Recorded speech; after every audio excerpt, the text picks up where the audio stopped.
power, prestige, and bloodlines.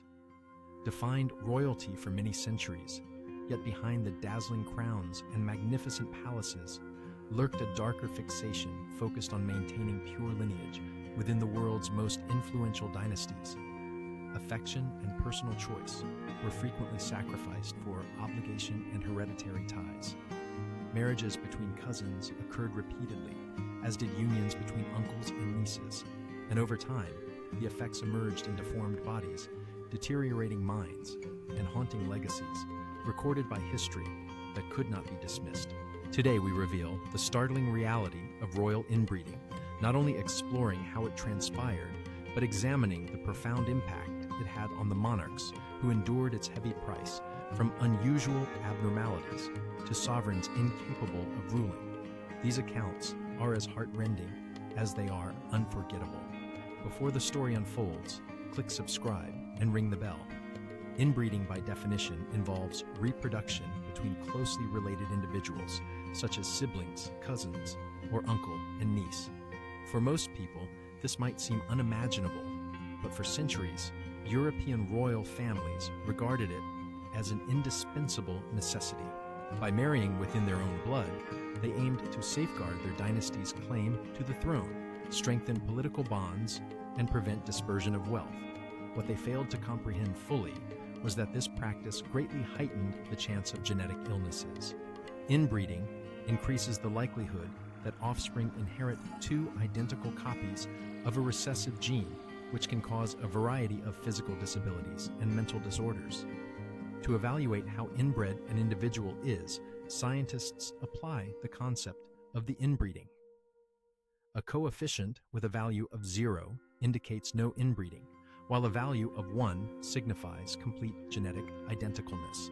The offspring of first cousins have a coefficient of 0.0625, which translates to roughly 6.25% chance of shared genes. In contrast, children born from sibling or parent-child relationships have a coefficient of 0.25, equaling an astonishing 25%. Now that the scientific background is clear, let us explore the monarchs whose destinies were profoundly influenced by this hidden hazard. One family stands out for their unwavering commitment to dynastic inbreeding. The Habsburgs, rulers of the Holy Roman Empire, Spain, Austria, and more, dominated politically for over 500 years. Yet their family lineage was less a tree and more a tangled web. The Habsburgs became notorious for orchestrating marriages between close relatives such as uncles and nieces, first cousins, and even double cousins. This practice caused their genetic pool to become worryingly restricted across many generations. The genetic outcomes of this inbreeding appeared in a distinct physical abnormality known as the Habsburg jaw, a prominently protruding lower jaw, so notable that it became emblematic of the dynasty. This was far more than a minor cosmetic oddity.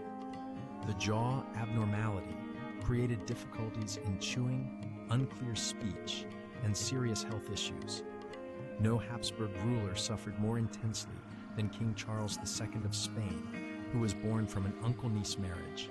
Although he was not the direct offspring of siblings, his family had engaged in such heavy inbreeding for so many years that his genetic composition suffered just as deeply.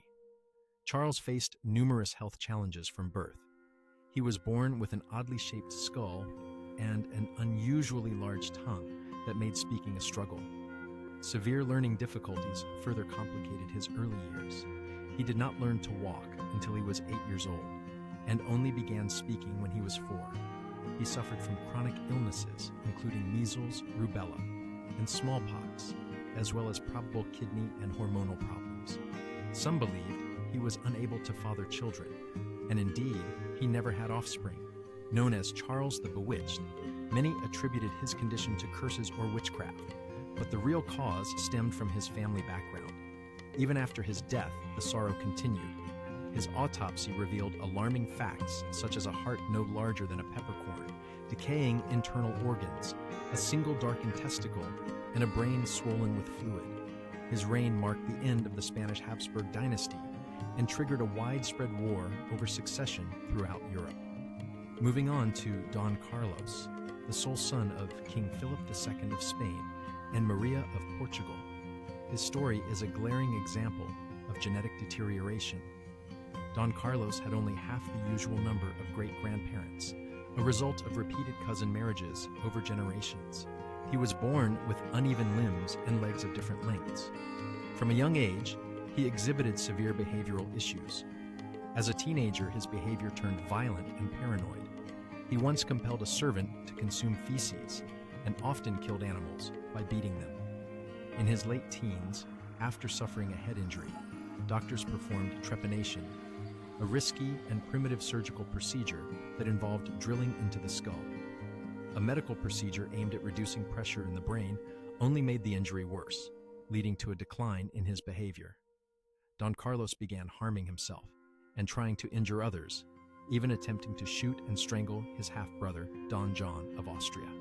When he planned to escape to the Netherlands to join the rebels, it became the breaking point. His father, King Philip, ordered his arrest. Don Carlos was confined to his rooms under constant watch and deprived of any sharp or glass objects.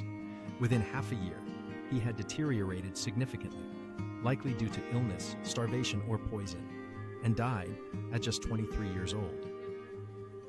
In the sumptuous courts of Imperial Vienna, where military tunes echoed and ministers engaged in heated debates beneath splendid frescoed ceilings, one individual remained quietly aside. Ferdinand I of Austria, born in the year 1793, entered life not as a figure of strength, but as a fragile heir, burdened by centuries of closely related family ties.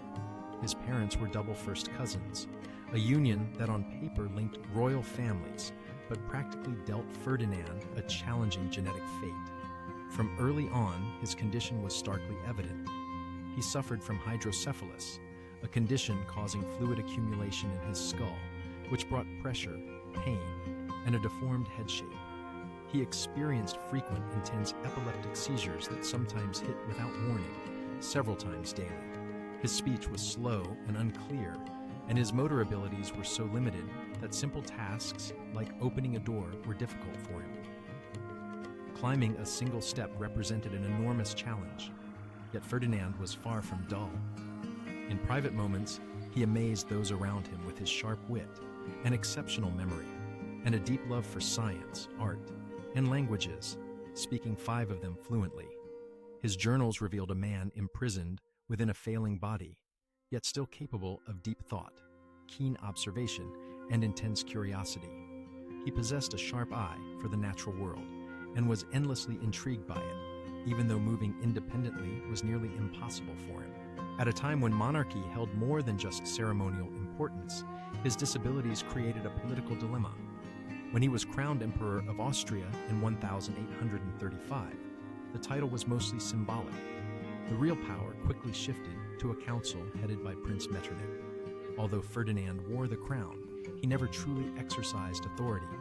His marriage to Maria Anna of Sardinia, a fellow royal, was a quiet union without children, mainly because his health issues made physical closeness almost unachievable.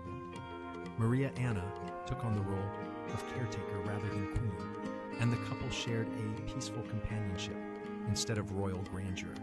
During the revolutionary storms that swept through Europe in 1848, calling for change, Ferdinand was not the one resisting it. Instead, he was quietly encouraged to abdicate.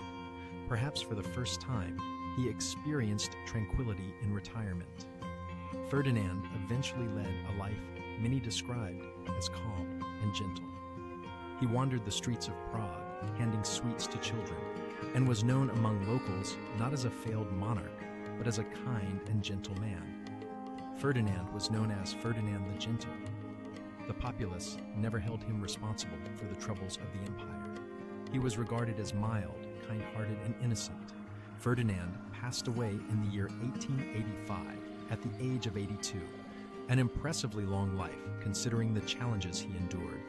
He left behind no heritage of military victories or significant reforms, yet his life stands as a testament to quiet perseverance and a touching example of how royal lineage could be both a gift and a burden.